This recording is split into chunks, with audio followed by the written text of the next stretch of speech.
In this English lesson, I wanted to help you learn the English phrase out of hand.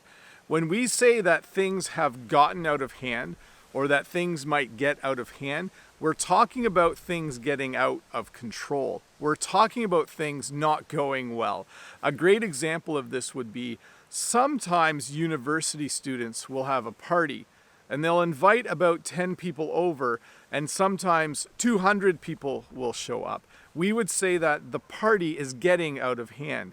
We would say that when that many people show up, things can get out of hand. And what we mean by that is things are definitely not in control. I mean, a party with 5 or 10 people is one thing. A party with 200 people can quickly get out of hand. It can quickly become something that's no longer fun for anybody who's there.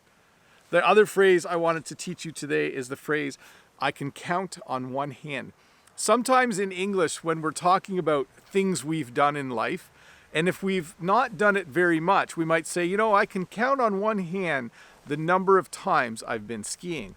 Or I can count on one hand the number of times that I've gone to a movie and didn't like it, because I normally like movies. So in English, when we say that we can count something on one hand, it means that it's something that we probably only did twice, maybe 3 times.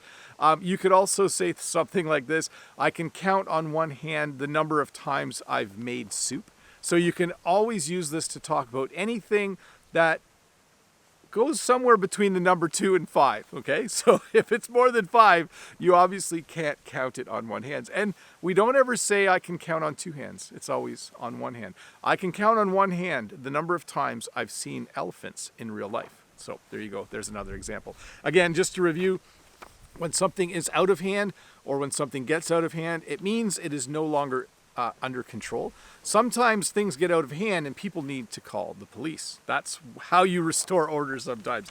And if you say that you can count on one hand the number of times you've done something, it means you've done it once, maybe twice, maybe 3 times, maybe 5 times, definitely not 6. But hey, let's look at a comment from a previous video.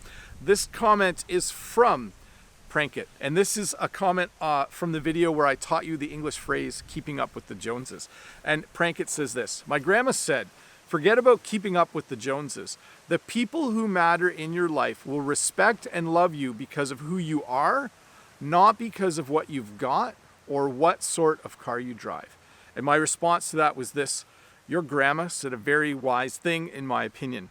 At the end of the day, it isn't the fancy car you drive that people will remember. It's how you treated them and how you made them feel.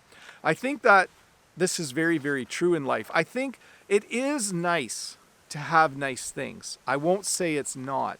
But when I think about all of the good memories I have in life, most of my good memories have nothing to do with things and have everything to do with time that I spent with certain people. So Prankit, thank you so much for that comment, and that was a very wise thing that your grandma said, for sure. And just to go on a little bit, I do, like I said in my last video, think that the best things in life, I think, are free.